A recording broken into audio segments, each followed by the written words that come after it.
सम्माननीय सभामुख महोदय, आज हामी विषम परिस्थितिमा यो राष्ट्रमा उभिएका छौं। सम्माननीय सभामुख महोदय, सत्ताको खेल त चलिरहन्छ। सरकारहरू आउँछन् जान्छन्, यो कुनै नौलो कुरो होइन। पार्टीहरू बन्छन् र भत्किन्छन्, यो पनि नौलो कुरो होइन। तर देश रहनुपर्छ, अनुशासन रहनुपर्छ, यो मुलुकको चन्द्र सूर्य चम्किरहनुपर्छ, यो देशको राष्ट्रियता र राष्ट्रवाद अमर रहिरहनुपर्छ। सम्माननीय सभामुख महोदय, आज म यस सम्मानित संसदमा उभिएर एउटा स्पष्ट कुरा भन्न चाहन्छु। संसदमा संख्या होइन, भूमिका महत्त्वपूर्ण हुन्छ। संख्या त केवल सत्ता टिकाइराख्न र सत्ताको गोटी भइरहन काम लाग्दछ। सम्माननीय सभामुख महोदय, राष्ट्रिय प्रजातन्त्र पार्टी वर्तमान संविधान र संवैधानिक व्यवस्थासँग सहकार्य गर्दै वर्तमान व्यवस्थाको विकल्प प्रस्तुत गरिरहेको र श्री 5 बडा महाराज धिराज पृथ्वीनारायण शाहको दिव्य उपदेशमा विश्वास गर्ने सम्वर्धनवादी दल हो।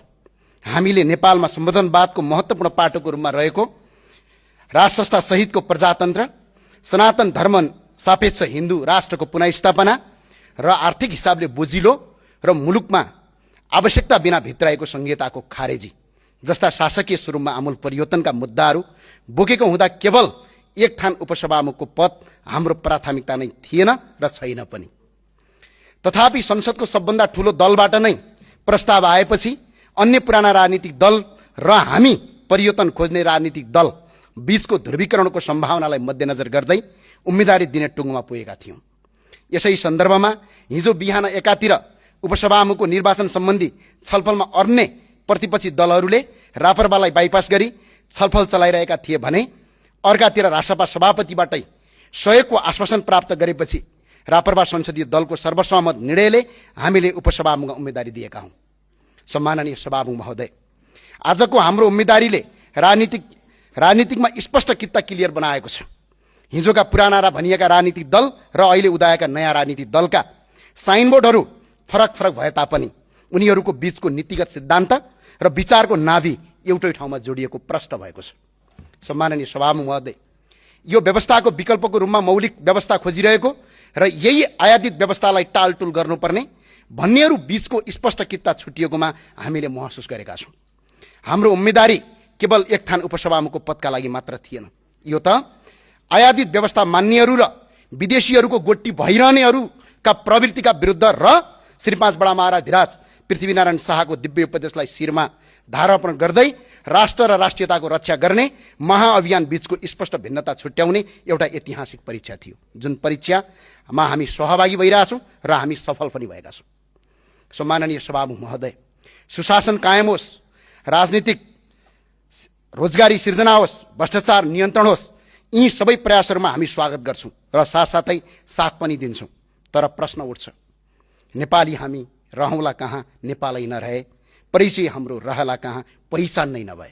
आज राष्ट्रको पहिचान खोसिएको छ। आज नेपथ्यबाट दबिएको यो आवाजलाई मूलधारमा ल्याउन, संसारभर सुनाउन हामी यहाँ उभिएका छौँ। हामी 5 पाण्डवको भूमिकामा छौँ।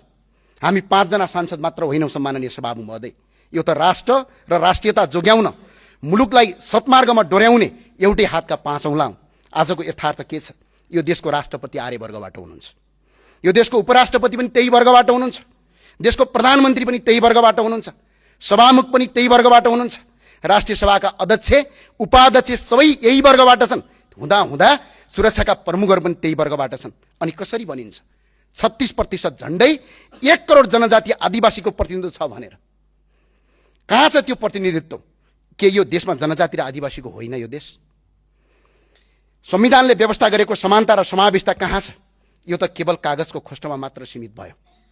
हामीले एउटा जनजातिको छोरीलाई अगाडि बढायौं, त्यो केवल व्यक्तिको प्रश्न थिएन, त्यो त सम्पूर्ण समुदायको आवाज थियो, पहिचानको संघर्ष थियो।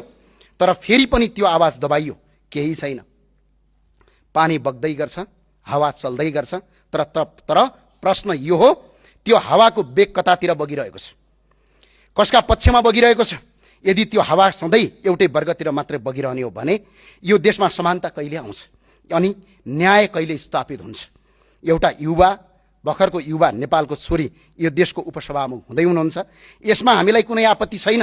हाम्रो साथ र समर्थनले बरु यसमा सुनमा सुगन्ध थप्नेछ भन्ने अपेक्षा गरेका थियौँ। तर त्यस्ता पदहरूमा सबैको साथ समर्थन लिएर अगाडि बढ्दा अझ राम्रो सन्देश जाने थियो, तर तपाईहरूकै धोकाका कारणले त्यो हुन सकेन। तर खैर केही छैन, याद राख्नुहोला, समावेशी सहमति प्रजातन्त्रको मूल आधार हो। बहुमत र अल्पमत बीचको सहमति र सम्झौता प्रजातन्त्रको आत्मा हो। यो बचाइराख्नु हामी सबैको कर्तव्य हो। यो कर्तव्य हामी निर्वाह गर्छौँ, यसमा हामी डगमगाउँदैनौँ। खैर यो केवल उपसभामुख पदको मात्र थिएन, खैर यो केवल उपसभामुख पदको उम्मेदवारी मात्रै थिएन, यो त दुई धार बीचको स्पष्ट रेखा थियो। एकातिर राष्ट्रवादी कित्ता, अर्कोतिर विदेशबाट आयातित व्यवस्था मान्ने कित्ता। आज त्यो परीक्षा सम्पन्न भएको छ। कुन कित्ता कहाँ उभिएको छ त्यो स्पष्ट भएको छ। नेपाली जनताले देखेका छन्, आज सिङ्गो संसारले देखेको छ राष्ट्रवादी कित्ता कहाँ छ र विदेशबाट आयातित व्यवस्था मान्ने कित्ता कहाँ छ।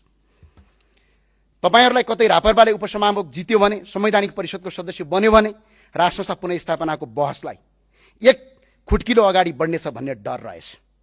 प्रदेश संरचना खारेज गर्ने अभियानमा एक कदम चाल्नेछ भन्ने चिन्ता रहेछ। हिन्दू बुद्ध किराँत सहितको वैदिक सनातन परम्परामा आधारित धर्म सापेक्ष राष्ट्रको बहसलाई अगाडि बनाउँछ भन्ने त्रास रहेछ। सायद तपाईँलाई लागेछ हामी तपाईँहरूकै डाइभर्सिटीमा बसेर मुलुकलाई राष्ट्रवादी दिशातर्फ अघि बढाउँछन् कि भन्ने डर, र तपाईँहरूकै मुटुभित्र बसेर आयातित विदेशीहरूले ल्याएको आयातित व्यवस्थाको धड्कन बन्द गरिदिन्छौँ भन्ने त्रास रहेछ। तर आज यस संसदको रोस्टरमा म स्पष्ट भन्न चाहन्छु, यो काम हामी तपाईँहरूसँग मिलेर पनि गर्न सक्थ्यौँ र गर्थ्यौँ पनि। हामी पद पाए भन्दैमा पछि हट्ने थिएनौँ। राष्ट्रको पहिचान स्थापित गर्ने महाअभियानको कदम अगाडि चाल्ने थियौँ र तपाईँहरूको सहकार्यको बाटो खोज्थ्यौँ र साथमै लिएर अगाडि बढ्ने थियौँ। तर खैर सायद तपाईँहरूको बाध्यता थियो, सायद तपाईँहरूलाई त्यस्तो निर्णय गर्न बाध्य बनाइयो। हामीले त्यो अवस्थालाई बुझ्छौँ। त्यसैले असहमति हुँदाहुँदै पनि तपाईँहरूप्रति हाम्रो सदा सहायता रहिरहनेछ र राष्ट्रका मुद्दाहरूमा हामी एकै ठाउँ, हामी सधैँ संवाद र सहकार्यको ढोका खुला राख्नेछौँ। आज तपाईँहरूसँग बहुमत छ, संसदको सङ्ख्या तपाईँहरूको पक्षमा छ, कुर्सीहरू भरिएका छन्।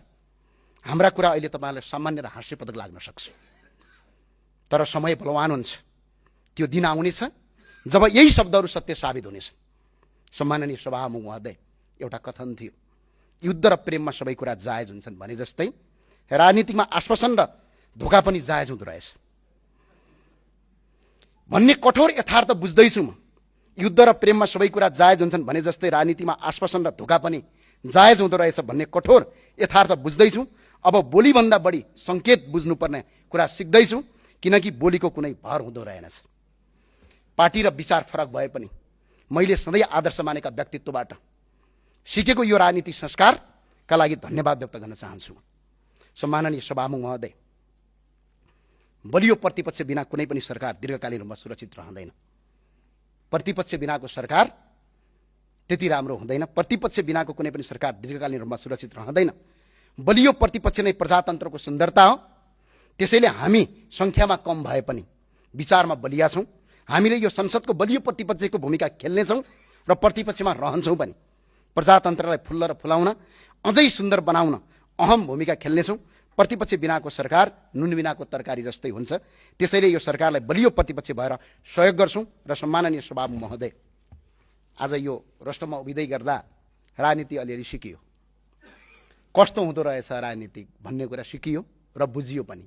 तर याद रहोस्, यो राजनीतिक सधैँ नदी पनि सधैँ एउटै बेगमा बगिरहँदैन। काहीँ थुनिनुपर्छ र काहीँ ताल तलैयामा मिसिनुपर्छ, र सधैँ हामी पाँच मात्रै हुने छैनौँ।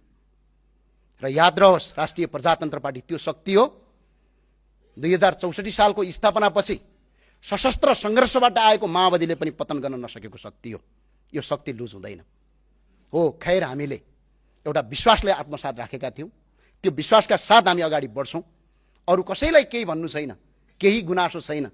हामीले अघि नै भनिसक्यौँ, तपाईँको बाध्यता बुझेका छौँ, त्यो बाध्यतालाई आत्मसात गरेका छौँ र तपाईँहरूसँग सहकार्य गर्ने बाटो खुला छ।